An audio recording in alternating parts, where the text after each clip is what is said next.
Thank you, Gretchen, for making time for us. Well, thank you so much. I wish I could take credit for the timing. I mean, I guess in a more subtle way, I can in a way that coming forward 15 months ago has started this floodgate of other women feeling the confidence and the bravery and the courage to do the same thing. Yeah. So I don't know if I imagine maybe not. We have some Fox News viewers in the room or watching on live stream. But for those who didn't watch Fox, and this is really maybe your first time seeing Gretchen, can you tell everyone, what motivated you to write the book? Obviously, last year you were in the middle of a crazy media storm, and now here you are. The public face of this issue. So after I jumped off the cliff by myself on July 6, 2016, where my story broke and I filed a lawsuit against my former boss at the company where I was working, I mean, I had no idea what would happen to me the next minute or the next day. So it was really an out-of-body experience as it started to unfold and develop really quickly with the results of my boss being forced from the company and other women coming forward. I could have never, ever predicted that. And also what started happening at the same time was that I started hearing from thousands of women all across the country who started sharing their own personal stories of pain and shame with me as well. And I soon realized that this was a pervasive epidemic in our country, that it wasn't just sexual harassment in the television industry or in Hollywood. This was from all walks of life, from single moms who were working 2 jobs to make ends meet as a waitress, to members of our military, to teachers, to accountants, it was every profession. I grew up in the Midwest where my parents always encouraged me to write back to people and correspond and write thank you notes, so I started responding to all these women. And what I found out was that they all felt so grateful that I was giving them a voice because nobody had ever listened to them or to their story. And from that, I felt a sense of duty to put together a book, not only to honor these voiceless women, but also to give practical advice and move the ball forward on this issue. And look where we are today. Mm-hmm. In a short period of time, as you just said, this is the national dialogue right now. Yeah. So I know you can't discuss the specifics of your time at Fox, but can you take us a little bit inside your state of mind when you filed the lawsuit against Roger Ailes, who we should remember was the most powerful man in media. He had helped elect 3 presidents, was a kingmaker in the Republican Party, and presided over a ruthless media company that was known for attacking anyone inside and outside the company who questioned Fox. And here you were going to file a lawsuit naming him personally. What was going through your mind? Well, courage building is not something that you do overnight. I think it has a lot to do with how you're raised. Fortunately, I had parents who told me I could be anything I wanted to be every single day, and that helped me to build courage from a young age. Still, when you decide to do something like this, it's a process. And the final nail in the coffin for me was when I realized that my job was coming to an end after 25 years in the business. And it was coming to an end that wasn't my choice to come to an end. That I decided if I don't step up and speak up about this issue and have conviction on it, then who else is going to do it? And most important to me, Gabe, and you're a new father, is, I have a 12-year-old son and a 14-year-old daughter, and I don't want them to face the same indignities that I've gone through in my career. And I was shocked that it was still existing in 2017, but I wanted to eradicate it for them, or at least do my part to do that. Mm-hmm. And I think one of the things that was unique to your situation is that, a lot of women, when they come forward, are worried about their stories being questioned or shamed or doubted. And I think what was unique in your situation is that your colleagues, that there was an orchestrated campaign to discredit your story. What did that feel like when people that you worked with were casting doubt on your claims? Mm-hmm. Well, you find out who your friends are. I mean, not only, coworkers, but you find out in life. It was really fascinating. Some people who I hadn't heard from in 30 years reached out to me, and that meant a lot to me. Some people who lived on my street never did. So it was interesting because as time went on, people would approach me and say, well, I didn't want to bother you, or I didn't know what to say. Yeah. You know, it's kind of like when somebody dies, people feel tongue-tied. And it would have been just nice if they just would have sent one little line in an email like thinking of you or whatever. Because trust me, when you do something like this, you have a lot of incredibly dark days. Yeah. And the only other thing I would add to either the trolls on social media or however you want to describe those people that you just brought up, you can't waste too much time worrying about those who malign you, because, you know, really what I wanted to do with this mission was move the ball forward. And it doesn't do any good to sit around and worry about people who said really bad things. Just this week, we had more revelations about Harvey Weinstein, other prominent members in Hollywood, and your former colleague, Bill O'Reilly. Sort of from the 30,000-foot view, where are we in this conversation that your book helped, your story and now your book helped ignite? So I think it's absolutely horrifying that any company would protect a harasser, a serial harasser, for 30 plus years. Yeah. I mean, listen, you know, harassers don't continue to be able to do that in the workplace unless they have help. So enablers, lawyers, assistants, I mean, these were all people who helped in the cover-up and the shutting up of the victims. And we should all believe that that is absolutely outrageous. So from 30,000 feet, what I'm saying now is that women are finally feeling the courage and the bravery to say, enough already. We're not going to take this anymore. And looking at that Me Too hashtag for me was just, I mean, that was so empowering just for me. Even though the stories were so awful, it showed that every woman, number one, has a story, unfortunately, but also that we're not ashamed to speak up about it. Yeah. And we're shifting the shame from the woman where it never should have been to the harasser where it belongs. I mean, I've been fascinated by the fact that we're still having this national conversation. Yeah. And do you think, you know, we were just talking before we sat down about Anita Hill, and in a certain respect, you know, sexual harassment in the workplace is not a new thing. It's been something our culture has been grappling with for decades.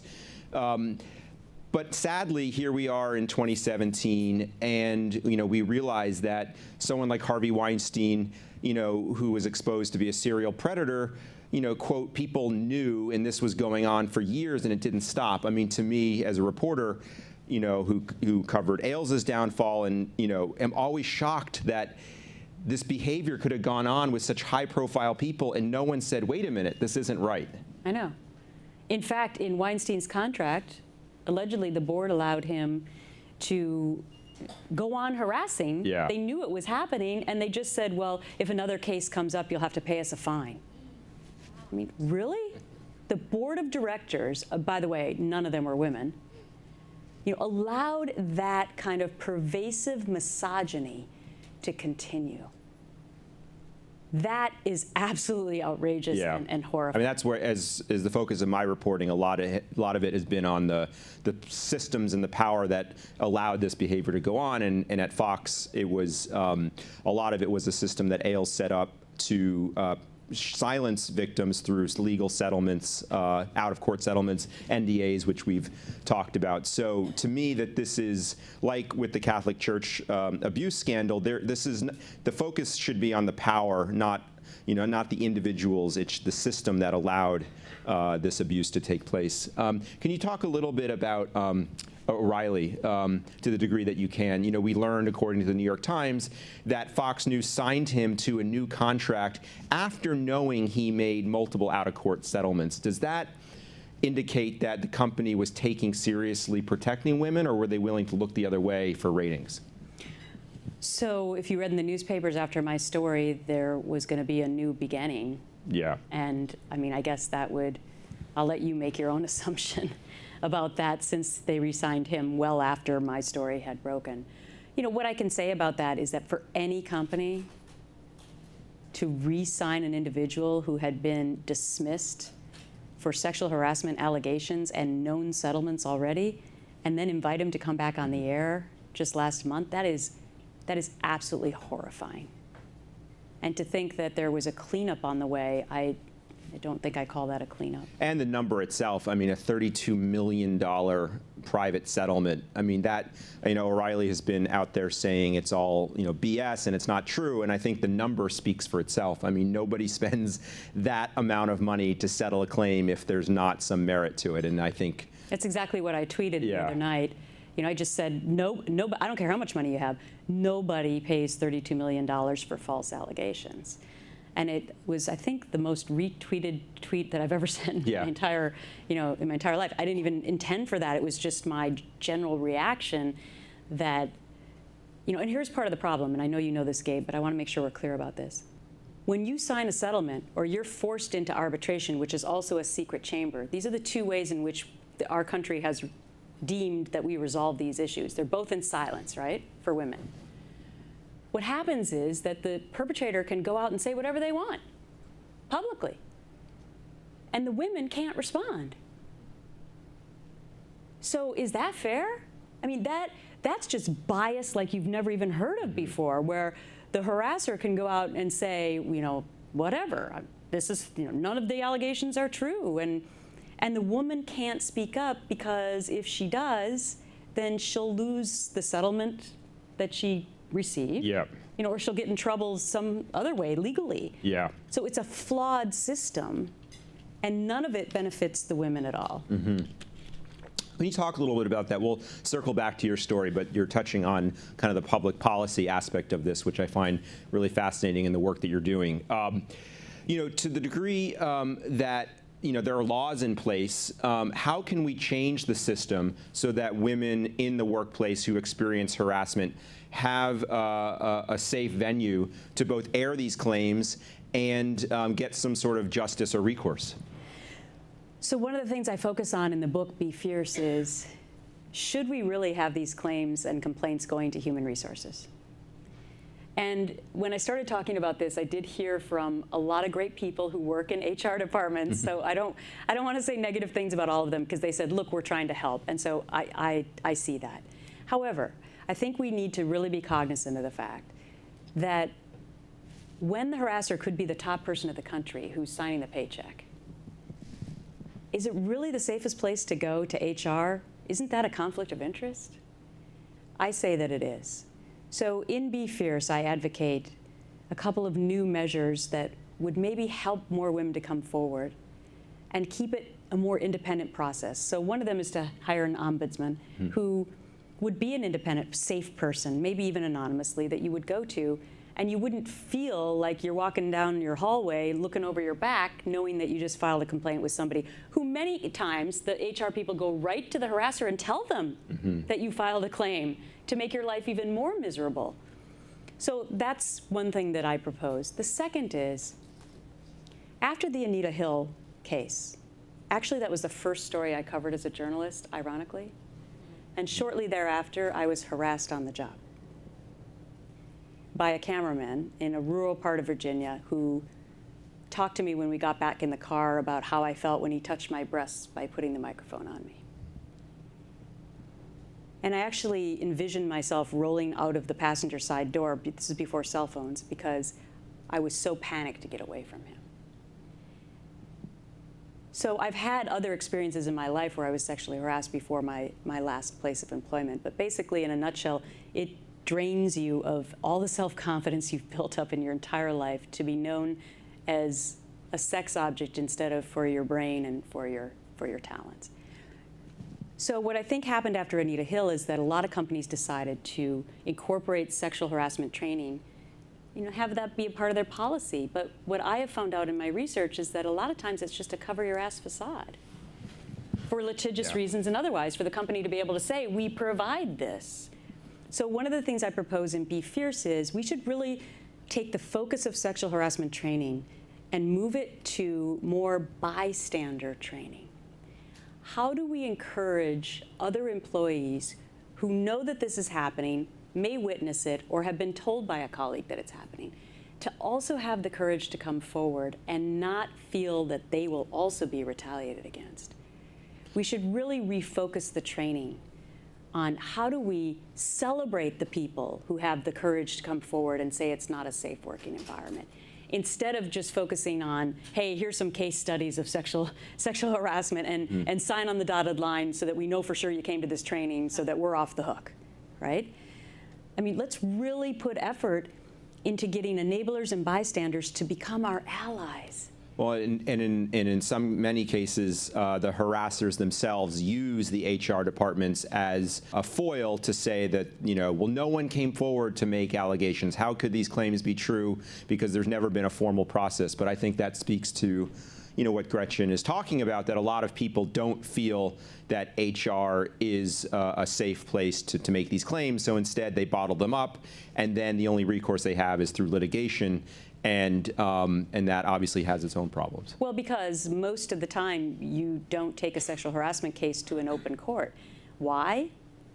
Because prevalent now in employee contracts are these arbitration clauses. Yeah, so talk about secret corporate courts, as you call them, and the way in which our employment contracts, and perhaps a lot of people here at Google have them as well, when you work for a big company and you have a claim that you can't sue them in court, you have to deal with it in a secret, off-the-record court. Right. And so this was never the intention of an arbitration clause. When the Supreme Court ruled on this over 20 years ago, it really was to not clog the courts, but not intended for sexual harassment claims or discrimination claims. And that's where they're being utilized, though. So what happens is that you basically sign away your Seventh Amendment right to an open jury process when you start your job. And listen, nobody starts a job and thinks to themselves, wow, I expect to get into a dispute. I mean, I know I didn't. But it's a dark day when you find out in a dispute that you can never tell anyone what happened, ever. And that's what arbitration is. So it's secret, first and foremost. So here's a hypothetical. The woman's being sexually harassed on the job. She files a complaint. They immediately put her into arbitration. The company's going, whew, we don't have to tell anyone. The woman loses her job. In arbitration, you don't get the same amount of witnesses or depositions. The company usually picks the arbitrator, and only 20% of the time does the employee actually win. And there's no appeal. Does that sound fair? So what ends up happening is the woman's out of the job. She can never tell anyone what happened or that she went through this process. And the harasser, many times, gets to stay, and nobody knows about it. And that's been going on for the last couple of decades. It's why even I didn't realize how pervasive this issue is in the workplace, because we don't hear about these cases. But the reason we don't hear about these cases is because they're being forced into secrecy. Mm-hmm. And when I was reporting on the Fox News sexual harassment scandal last summer, one of the women I interviewed, Rudy Bakhtiar, who was a correspondent at Fox News years ago, she broke her NDA, and she was very courageous. She was the first woman to come forward on the record and give an interview to me about her experience of harassment after signing an arbitration settlement. And she told me the night before our interview that she needed to transfer money to her, basically take all of her life savings and move it to a different bank account because she was so terrified that Roger Ailes or Fox News would come after her after her interview with me.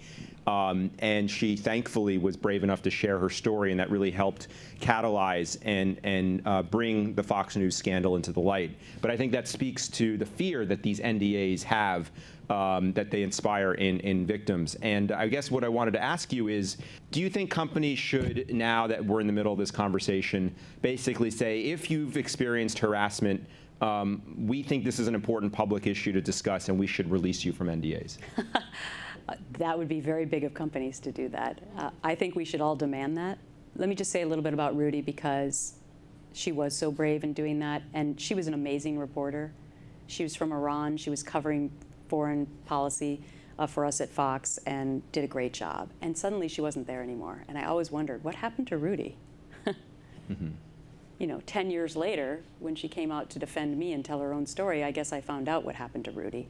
And she's just, I tell that story because she's the microcosm of the macrocosm of all these women who've had the American dream taken away from them for no reason except because of some random jerk. And that's why we should all be concerned about this. As far as NDAs, there's now a national call for the Weinstein Company and for other companies to release women from them. I urge all of you to join that mission because I'm not asking for businesses to not have NDAs for business secrets. We all understand that. I feel comfortable signing an NDA that I'm not going to talk about, some new technology that you're developing or some big news story that we were only privy to at our place of employment. That makes sense. But not about issues that are violating a human being. So I think that we should all have a national call for NDAs to not exist anymore. Yeah, let's see if companies will do it. Yeah, but I agree. I mean, I think companies have twisted the use of NDAs to cover up, violations of human rights rather than, protecting corporate secrets or trade practices. So that's, I think that clearly is something that hopefully would galvanize support. I want to circle back to kind of your story, because I think I've had the privilege of learning more about you and your life. And for all of you out there, Gretchen is a remarkably impressive woman. She was trained as a concert violinist. She was obviously famously Miss America, and she went to Stanford University. I mean, she is somebody who has set her goals on things and achieved them. And I want to talk about how you approached your lawsuit and making sure that your claims would be serious and taken seriously, and the advice you have for other women who are possibly thinking about coming forward, what steps they can take to make sure that they're protected and sort of be disciplined in how they do it. Well, thank you for bringing that up. By the way, we should mention that I was always forbidden from ever knowing Gabe. I was never supposed to ever meet Gabe, know who Gabe was, because he was doing a lot of investigative work. And I do think it's ironic that we have become friends. Yeah. Whoever thought I'd be sitting on stage with Gabe Sherman? So that in and of itself, thank you, Gabe, for all the work that you have done. In chapter 4 of my book, Be Fierce, I wanted to make sure that I laid out a playbook for women and for men who go through this. So it's my 12-point plan. I don't think it's ever been done before, and what I'm encouraging women to do is just take it right out of the book and put it in your back pocket. Because oftentimes what happens to women in these situations is we think we can beat this if we just work harder. We think the harassment will stop. They'll finally really appreciate us for our brains. And so we keep persevering and we keep persevering and putting up with it, and one day we finally just combust and we might go file a complaint. And you know what the problem with that is? We don't have a plan. So my playbook is a plan. You can't put the genie back in the bottle once you go and make that complaint. I'll tell you my top 3 things in the plan of 12 points. Number 1, you have to call a lawyer first. There are resources in the back of my book that can show you exactly where you can call somebody. They'll take a call for 10 minutes, tell them what your situation is. They'll let you know the laws in your state, because they're different, and what your statute of limitations are. And also other really important things like, can you have evidence? Can you record? In 11 states, it's illegal to one-party consent record. So you need to know what the laws are in your state. Number 2, document. Document, document, document. I talked to a bunch of women in my book who had done just that. They wrote a journal about what was happening to them. They saved emails, they saved texts so that they had evidence, and then they were fired and they couldn't go back to their office where they kept all that stuff. So take it home. Number 3, I know it's so hard, but tell at least 2 trusted colleagues, because you're going to need the witnesses. We still live in a he said, she said culture. Even though we've seen a lot of change over the last 15 months that I'm so appreciative of, you're still not going to be believed, and you're probably going to be called a liar and a troublemaker, and you just can't take a joke. So tell 2 trusted colleagues, and I would recommend telling a man, because I hate to say it, that's going to probably carry more weight if in fact the man says, I saw it, or I heard it, or she told me on December 5th, 2017 that this happened to her. At least then you have people, defending you instead of feeling like you're 100% alone. Anyway, there are 9 other tips that are in chapter 4 of my playbook. be fierce. I think it's essential that women and men get this into their hands, and that you pass along this same gift of courage to other people that you know that may be facing any injustice in their life. This is not just about sexual harassment. This is about being fierce and standing up and speaking up about any way in which you don't feel you're being treated fairly, whether that's pay inequity or bullying in school for our kids, or not getting a seat in the boardroom, or not getting the promotion you deserve. This is about a movement of standing up and speaking up for you to be the best person you can be. We've seen, obviously, the swiftness of the downfall of, say, a Harvey Weinstein. Do you think now we're at a place where companies do have a zero tolerance policy when a powerful executive has been exposed for this behavior? Or do you think, unfortunately, this may be kind of a fleeting moment and will revert to the status quo? I am surprised, based on how our news cycles change so quickly now and our attention spans are so limited, that we are still talking about this 3 weeks after the Weinstein story broke. But I am so heartened that we are, because it means that all of the work that I've been doing and others have been doing for the last 15 months is paying off. When you think about cultural shifts with race relations, or gay and lesbian and transgender issues, they don't happen overnight. So the idea that we have come this far in 15 months, Gabe, I really feel, I tend to be an optimistic person, but I really think that this is amazing. And I don't think we're going to turn back. Mm-hmm. Look at what happened now. You have the Amazon Studios executives, you have the other Hollywood director with all those complaints. 200 women. I was just blown away when I saw that LA Times headline where the director, James Toback, had been accused originally in an article by 30 women, and then several days later, the newspaper had heard from more than 100 more, and I think the total was over 200. Two things, as I felt as a reporter, that it was shocking that this was out there and he wasn't in jail. The guy seems like a straight-up sexual predator. And then, secondly, that now women have the courage to just come forward and call it out. I think men will not be able to sort of do that, pervasive behavior without the fear of exposure now. Well, and ones who have already done it, they're in the fetal position right now. They're just waiting for the women to be emboldened at their place of employment. So I do see this as a cascading effect. What my hope is that media will continue to cover this and cover the stories of the women that are not famous, because that's the majority of the women. A young woman in Boise, Idaho. Talk a little bit about some of the women you've heard from who, again, are everyday Americans working either in the service industry, in the restaurant industry, and what their experiences have been like, and how they've tried to seek justice. Yeah, so basically all of their stories were nobody would ever listen to me. I never had a voice.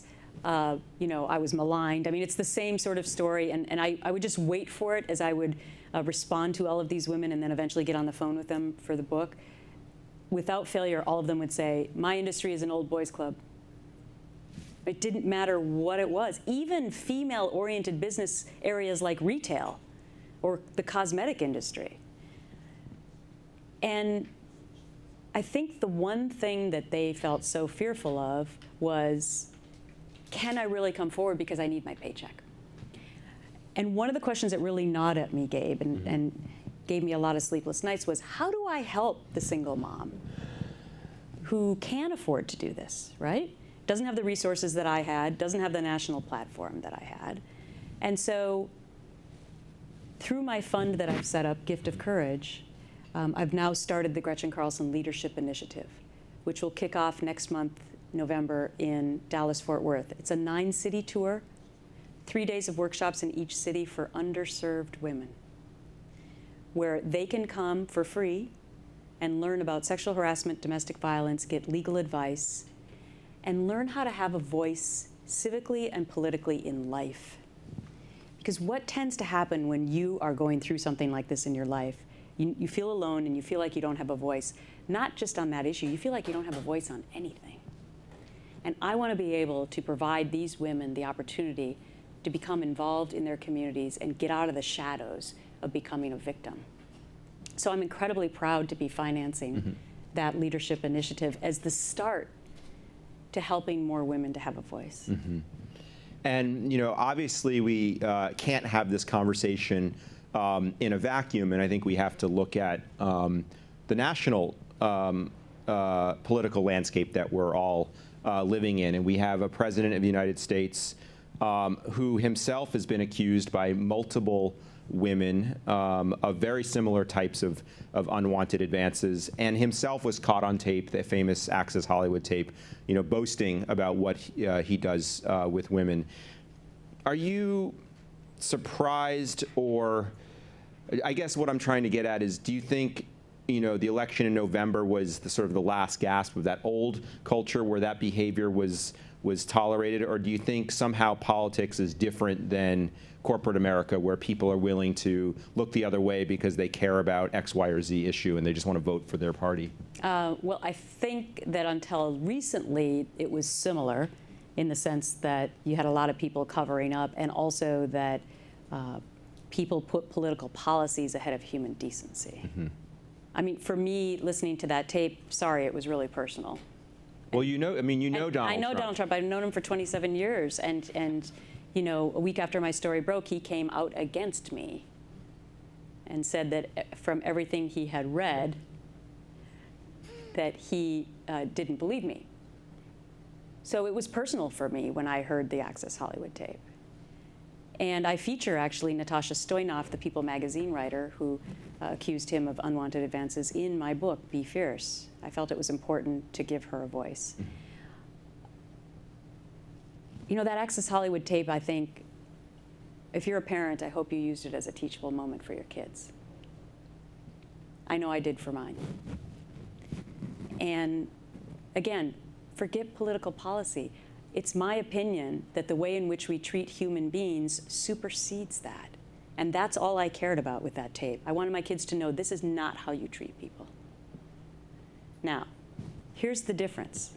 When powerful people in private companies are exposed, they can be fired. But we can't fire politicians who've been elected. That's just up for the next vote. So I guess in a way you can, but it's not something that would happen as swiftly. So, I guess we'll just have to wait and see how this all flushes out and what reaction that will have amongst the American people. Everyone still has a vote. Yeah. So I would love to open it up to the audience. If anyone has questions, you can please step to, I think there's 2 microphones, and just say your name, and you're free to ask questions if you have them. There's our first brave soul. Gretchen, thank you so much for being here today. Your words are incredibly inspiring, and I'm so appreciative you've taken the stand to represent women who really do need this voice. Thank you. One question I had for you in Chapter 4 was the idea of training in civility. Can you give us some examples of companies that have done this and have been successful with that effort? So there is an international cosmetic company which has really gone way beyond and being progressive about this bystander training. And that's really what I mean about civility. It's about, let's teach employees what to do instead of what not to do, right? That is the essence of it. And the interesting thing that I learned from this company was that there's 70% female employed around the world. And even though they have these incredibly progressive ways to report it, and once a week this committee gets together and listens to all the complaints, and they handle them immediately. But here's what they told me. They don't really have a lot of sexual harassment complaints. And I was like, wow, how simple is that? I said, why? They said, well, we have 70% of our company as women. So that led me to really start thinking about, wow, wouldn't it be fabulous if we just started employing more women, as we should be, into these roles and put them into positions of power so that this type of activity doesn't happen? You see, this is how it prospers, is that we don't have enough women in those positions being able to say stop. But it's why I'm calling on men especially to help us with that. Because as long as men dominate running the Fortune 500 companies right now, what is it, 94%? We need them, and we want them. And by the way, in Be Fierce, I have an entire chapter on men because I found so many great men already out there doing fantastic work. It's my longest chapter. So most men want to help us. Most men want a safe work environment for women. We just have to convince them to take that little extra step of courage and stop being the bystander and stop being the enabler and help us in being an ally. Thank you. My name is Kelsey. I just wanted to thank you so much for being here and sharing your story and telling us how to be fierce, I guess. And you spoke a lot about harassment in the workplace. Obviously, that's what your book is about, and that's what your story is. And speaking with the women about the industries being a boys' club. In my experience, I feel like our society is a boys' club. And I was wondering if you have any advice or for women that are harassed in public on the street. I know every day I face that, and it's really hard to be catcalled and harassed. Just going home or coming to work or anywhere that I go, and I feel like I'm losing my power. And I know that your book is all about taking your power back. So I feel safe at work, obviously, thanks Google. But what advice do you have for women to take their power back in public or in the street? Right, and that happens just because they feel like they can, right? It's like, to me, it's the insecurity of that person calling out and trying to take away your confidence. So, I mean, it's one of the things that I say in the playbook that you can also do in the workplace is to take offense. I mean, not that I'm not a funny person. Listen, I like to have more fun than anyone that I really know. It's not that I can't take a joke. It's that you need to take back your self-esteem and your pride and just say, oh, thank you so much, I don't really appreciate that, though. I mean, you can say it, you know, in a non-threatening way. But the other really central thing that I think changes society is the way in which we choose to raise our children. And at the end of the book, I have a whole chapter on parenting. And really what I think is crucial is how we raise our sons. I think it's imperative that we teach gender equality within the family unit, whether that's a husband and wife together or partners or single parents or whatever the case is. They're watching us and they're hearing us. And if you're showing respect for gender at home, that's what they're going to carry through when they get to the workplace. So I think it's really central. I think we should be doing sexual harassment training and classes for middle school kids and moving on up into high school. I'm doing a college campus tour with my book, Be Fierce, because I think it's, especially on college campuses, 1 in 5 women are going to face sexual assault. And what does the Greek system do? What kind of messages, not to narc on them completely, but what does that teach our young men about how to be? And then they go right from there to the workforce. You know, so I really think that getting to our young people is essential and crucial to moving the needle forward for ultimate respect for women once we get into the workplace and on the streets. Thank you. Thank you Kelsey. so much. Thanks. Hi, thank you so much for coming today and for so bravely sharing your story, because this is a system that perpetuates in secrecy and shame. And I guess, and I don't know how much you can answer this question, and I don't mean it to sound politically pointed, but having spent time at a media environment which arguably has actively perpetuated objectification of women and a very rape-supportive culture, with the active endorsement and promotion of our now president, who's advocated sexual violence against women, how do you reflect on your time and participation in that system and your experience of then being so publicly rejected from it? Well, what I can say is that to a certain extent, all people can fall into cultish behavior. I've always been a supporter of women, always. Call my mom up. She used to get so bugged by me calling her early in my career and throughout and saying, you know, women aren't paid fairly, et cetera. And she'd be like, why do you always have to talk about women's rights stuff? And I'm like, because I'm living it. And then when she started running a company later in her life, in her 60s, and still today at 76, she calls me every day and says, now I know what you're talking about. That's the extent of what I can say about my last 11 years, but please know that I have always been an advocate for women. Well, and you mentioned just on that point on Twitter, I think recently I saw you said, you don't know what my parameters were. So I guess that was alluding to how even within the system at Fox, you were trying to carve out your own space. Thank you. Yes. You can say that. Yeah. Thank you. Hi, thank you so much for being here. Your words are very inspiring, and I think we're in a moment right now where more women are feeling the courage to come forward. I was struck by your comment around, finally the day when you're recognized for your brains, not your beauty, right? And I'm sure many women in the room and men can relate to that, of being complimented on your looks instead of your talents. I had a colleague toast a big project and in front of 40 people comment on how good I looked, as well as being, talented on the project. And at that moment, I realized, wow, no one would ever say that to a male colleague. You wouldn't say, he's so great at his job and he looks so great. Mm-hmm. You would never hear that. So how do you think we can more proactively model emphasizing talents over looks in the worth of women in the workplace? Mm-hmm. I mean, again, it starts young. Your story reminds me of Senator Kirsten Gillibrand from this state. Actually, I interviewed her for the book. She was telling me a story about how when she was at her law firm before she ran for office, that similarly she had, won this huge case, and at the toast, they talked about her great new haircut. She was like, wait a minute, I just had this huge win, and it was so demoralizing, and your self-worth just drains, in quick fashion. I don't know, there's something in our society that doesn't allow us yet to honor a woman who happens to be attractive, smart, and talented. There must be something wrong with her, so we focus then on the looks first. Now, I'm going to be the first to tell you that I think media plays into that.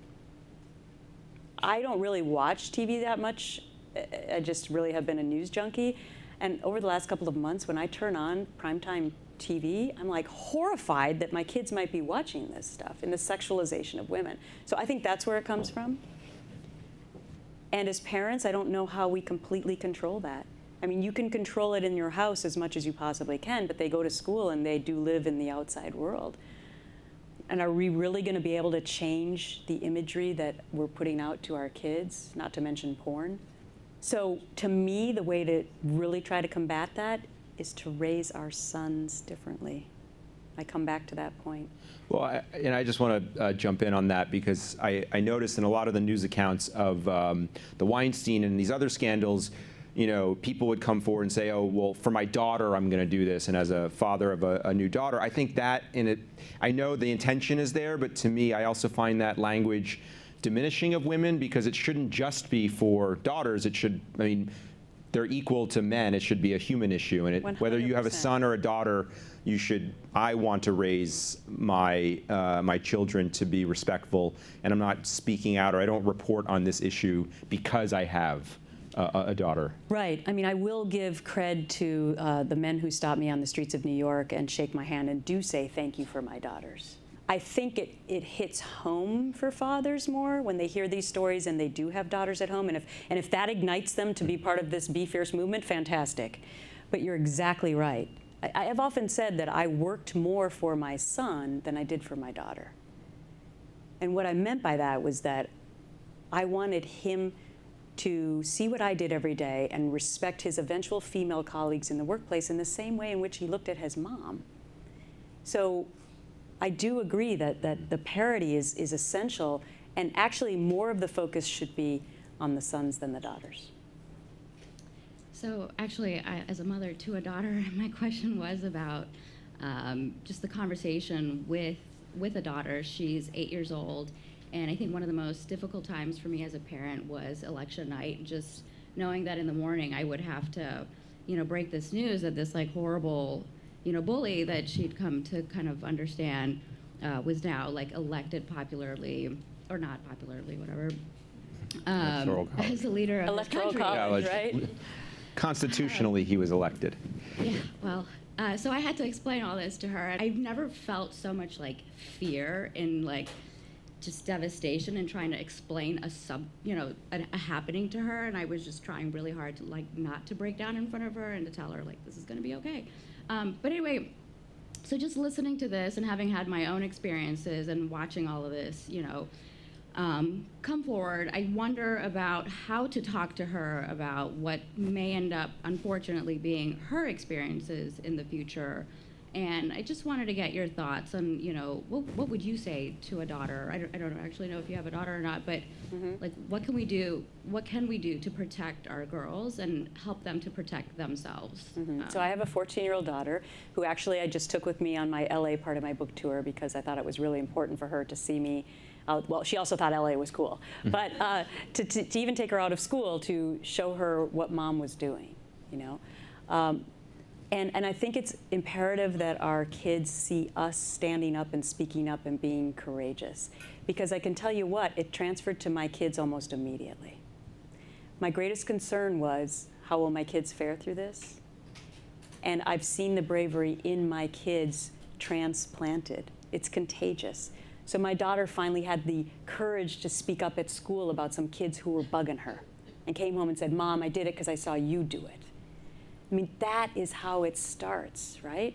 And as far as, being however you felt about the election, I really want to turn it around and say that it's a positive. This is our chance to be able to have a voice on these issues and speak about them more openly. I mean, I have to look at it optimistically, and currently, where we are right now, I do think it's optimistic that we're talking about these issues so much. And third, I would just say that if 8 years old may be a little young, but I played the Access Hollywood tape for my kids on purpose because I wanted them to hear how you don't treat people. And I think that's the way in which we move forward on this issue, is to be open and honest about it. Hi, Steph Hoffman, thank you for being here. So my question for you is, I feel a greater sense of urgency than just the role modeling for our children. I couldn't agree with you more. I have a 4-year-old daughter and an 8-year-old son, and I believe so strongly in the best thing I can do is role model the behavior I want to see in them. But to the point of urgency, because it's going to be a long time until they're in middle school and high school and in the workforce, you talked about parameters, and I'm sure you can't share specifically. Maybe you can talk about it hypothetically or in abstract. What guidance would you have? I feel very privileged working at Google. I'm not saying we're perfect, but I feel very privileged. So I'm curious to hear from you perspective on parameters or grassroots things that we could do. I'm horrified by what you're describing, in contracts that people sign and awareness that you would, you hope to bring through this movement, what I would call a movement. What can we do from a grassroots standpoint to help catalyze change? One of the things, especially at progressive companies, like Google, I think it's really important to put together group discussions of employees and talk about whether or not you have arbitration clauses and whether or not you can work with HR to possibly, let's talk about amending these, or at least taking the secrecy out of arbitration, or at least giving your employees the choice of whether or not they want it to be secret or not, right? Start group discussions about that. In progressive companies that are willing to really listen to their employees, I think that is one way to start. And to also look at your sexual harassment training policies. I know that what happened to me over time was that they eventually just came through compliance on your computer, right? And you just had to, instead of actually going to the training, we just had to check off boxes, and everyone pretty much just did it as fast as they could. But really lobby within your company for changing the way in which you are training people, specifically to what we were talking before about bystander training. Don't just teach us about what sexual harassment is and give us case studies and say, here's what bad people do. Teach us about how do we empower people to come forward and help. That's really the essential training. So those two things I would encourage you to have, just like you might have a book club, but to have, to come together. I've already heard from young people all across the country since I've been on tour that they're starting these kinds of movements within their own companies. And also I would have, thirdly, the discussion about the confidentiality clauses. Yes, let's protect business secrets, especially at a place like Google. I know you're on the cutting edge and nobody wants to violate that, but do we really have to be secret about everything? Let's give a voice back to our employees, because that is so incredibly empowering. And that only makes the employee want to work here more and stay here for a long time if they know that they're in a safe environment. Thank you.